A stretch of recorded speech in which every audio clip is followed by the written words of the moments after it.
Welcome students. बेटा 6.1 का question number 1 करेंगे। बेटा ज्योमेट्री सेक्शन है, बच्चों को थोड़ी इसमें डिफिकल्टी ज्यादा आती है, तो आपने एक एक चीज को बहुत ध्यान से देखना है ताकि आपको पूरा कॉन्सेप्ट अच्छी तरह से क्लियर हो, हर एक चीज को अच्छी तरह से आप चेक कर पाओ। आओ बेटा ध्यान से देखें। देखिए 2 लाइन्स है A B and C D. A B एक स्ट्रेट लाइन है और सी डी एक स्ट्रेट लाइन है। डन। इंटरसेक्ट एट ओ पे एक दूसरे को काटती है। बेटा ध्यान से क्वेश्चन को एक एक चीज को अंडरस्टैंड किया करो। पहला काम ज्योमेट्री में, if AOC angle AOC plus angle BOE is equal to 70 degree. अब एओसी कहां है, बीओई कहां है, इसमें पहले ढूंढो उसको। एंगल एओसी की बात कर रहे हैं, एओसी यानी इस एंगल की बात कर रहे हैं। Got it. बीओई ढूंढो, बी से ओ पे गए, ई पे गए, बीओई ये एंगल। तो बेटा जिसको लेबलिंग करनी नहीं आती वो तो ज्योमेट्री के स्टार्टिंग में क्वेश्चन नहीं अंडरस्टैंड कर पाएगा। तो बेटा देखो ये जो सेंटर पे जो होता है ना, जैसे ओ अल्फाबेट है तो एंगल ओ पर होगा, ठीक है, और ओ कहां से, एओ से स्टार्ट होगा और ओसी पे वो खत्म होगा, यानी ऐसे। डन। कितना है ये दोनों मिलाकर टोटल करके 70। ये नहीं दे रखा ये 30 ये 40, नो, इन दोनों का सम दे रखा है। Next angle BOD is equal to 40 degree. और क्या दे रखा है, बीओडी यानी ये वाला एंगल, बीओडी यानी ये। क्लियर हो गया बेटे। पहला काम तो आपको लेबलिंग एंगल की करनी आनी चाहिए, लिख दिया हमने। तो पहले इंफॉर्मेशन को ढूंढो इसके अंदर। उसके बाद वो क्या बोल रहे हैं, बीओई फाइंड आउट करो और रिफ्लेक्स सीओई। बीओई कौन सा है वो भी ढूंढो। क्या निकालने के लिए बोल रहे हैं, बीओई यानी ये एंगल निकालने के लिए वो बोल रहे हैं। और क्या बोल रहे हैं, रिफ्लेक्ट सीओई। सीओई कहां है बेटा, सीओई ये वाला सीओई है। डन। लेकिन इसका कौन सा रिफ्लेक्स निकालना है। रिफ्लेक्स क्या होता है, सब चीजें देख लो बेटा। सबसे पहले बेसिक में आपको लीनियर पेयर पता होगा। एक स्ट्रेट लाइन है, स्ट्रेट लाइन के ऊपर ये लाइन है, इस तरह से इस पूरे एंगल को डिवाइड कर देती है। तो जितने भी एंगल्स बनते हैं सबको प्लस करके 180 आता है। इसको हम कहते हैं angles on a straight line. क्या कहते हैं बेटा, angles on a straight line. और रिफ्लेक्स एंगल क्या होता है आपको पता है बेटा। देखो अगर ये एंगल पूरा यहां से ऊपर से नीचे तक देखा जाए, this complete angle is 360 degree. 180 ऊपर होता है, 180 नीचे। क्लियर। इसमें से कोई बच्चा कहे सर इतना एंगल, ये इतना, ये जो नजर आ रहा है इट इज 40 डिग्री, ठीक है। तो ये एंगल जो बन गया ना, जो बच गया पीछे, ये रिफ्लेक्स है। किसका रिफ्लेक्स है, इस 40 डिग्री का रिफ्लेक्स है। ये एंगल कैसे निकलेगा, ये वाला पोर्शन जो इतना बड़ा पोर्शन पीछे नजर आ रहा है आपको, ये वाला टोटल 360 है, उसमें से एक छोटा सा पोर्शन कट कर दो, यानी 360 में से 40 डिग्री वाले एंगल को माइनस कर दो, यू विल गेट 320 डिग्री। तो हमने क्या सीखा, रिफ्लेक्स पूरा 360 होता है, उसमें से अगर एक पीस एंगल का गिवन है तो 360 में से उस एंगल को माइनस कर दो। यानी वो ये कह रहे हैं रिफ्लेक्स निकालने के लिए तो हम क्या करेंगे, जो भी हमारा एंगल सीओई निकलेगा हम उसको 360 में से माइनस कर देंगे। ये था रिफ्लेक्स। अब आप ध्यान से समझो बेटा। देखो जब भी बहुत सारी लाइन से एक दूसरे को काट रही हो ना, तो सबसे पहली चीज दिमाग में आती है लीनियर पेयर। आप खुद देखो ये लीनियर पेयर से मिलता जुलता कॉन्सेप्ट है ना। आप खुद देखो ये लीनियर पेयर एक स्ट्रेट लाइन बन रही है इस तरह से।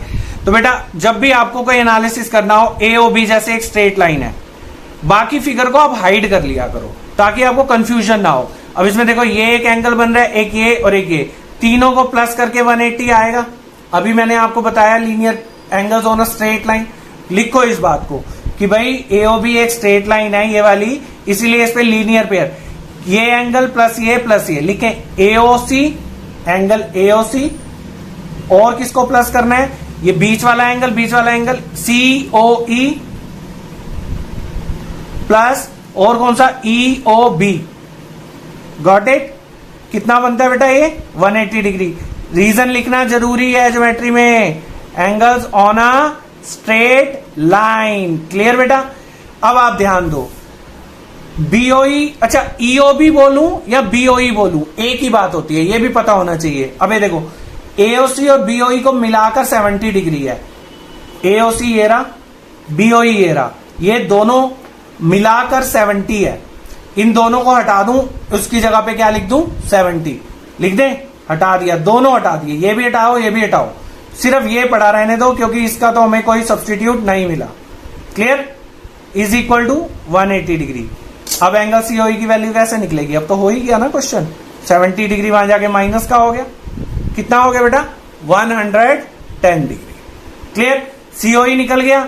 अब वो बोल रहे हैं रिफ्लेक्स निकालो, रिफ्लेक्स। अभी हम बीओई की बात कर लेंगे, लेकिन मैं यहीं लिख देता हूं, रिफ्लेक्स भी साथ ही साथ निकाल देते हैं। रिफ्लेक्स ऑफ एंगल सीओई अभी बताया मैंने आपको, 360 में से माइनस करना होता है, लॉजिक भी बता दिया क्यों करना होता है। 360 माइनस 110 कितना आया बेटा? 250। तो एग्जाम में भी अगर 1 मार्क में क्वेश्चन आ जाए कि 50 डिग्री का रिफ्लेक्स बताओ, तो बेटा 360 में से माइनस करो बस। अब आगे आ जाओ, और क्या निकालने को बोलते हैं? बीओई। अब देखो बीओई कहां है? बीओई। अब आप देखो जो चीज आपको मिल गई है ना, सीओई मिल गया है, कितना मिल गया? 110, यहां लिख दो। क्लियर? 110 मिल गया ना अब आपको। अब आप ये देखो, ये भी एक स्ट्रेट लाइन है, इसका तो यूज कर लिया आपने एओबी का, अब सीओडी का भी यूज कर लो। इसमें भी देखो 1 2 3, ये तीनों एंगल्स को मिला के कितना बनेगा? 180। ये दोनों गिवन है, तीसरा आराम से निकल आएगा। 3 में से 2 गिवन हो तब तो निकलेंगे ही ना तीसरा। तो लिखो इसमें COD is a straight line, इसीलिए हम क्या कर रहे हैं बेटा, एक पढ़ा रहने दो स्केल, ताकि आपको बिल्कुल क्लियर विजिबल हो एक एक चीज।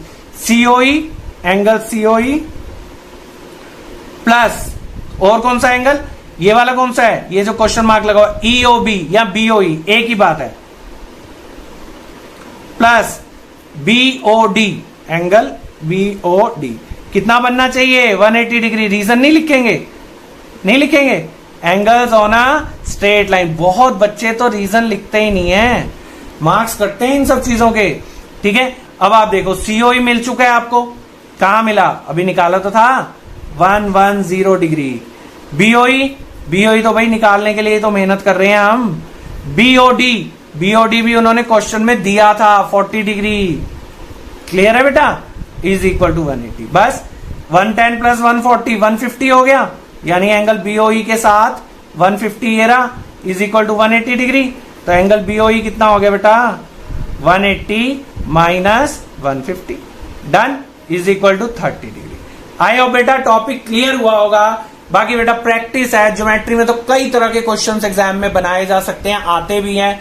जितना कॉन्सेप्ट क्लियर होगा ना, तभी क्वेश्चन कर पाओगे। सोचो एनसीईआरटी के 20-30 क्वेश्चन करके ज्योमेट्री कंप्लीट हो जाएगी, बेटा ऐसा नहीं होगा। हमेशा कहता हूं कॉन्सेप्ट पे काम करो, तभी मैथ्स अच्छा हो पाएगा, अगर अच्छा स्कोर करना चाहते हो। ठीक है, बाकी कनेक्ट रहिए, सब्सक्राइब द चैनल, अपने फ्रेंड्स वगैरह को भी बताइए।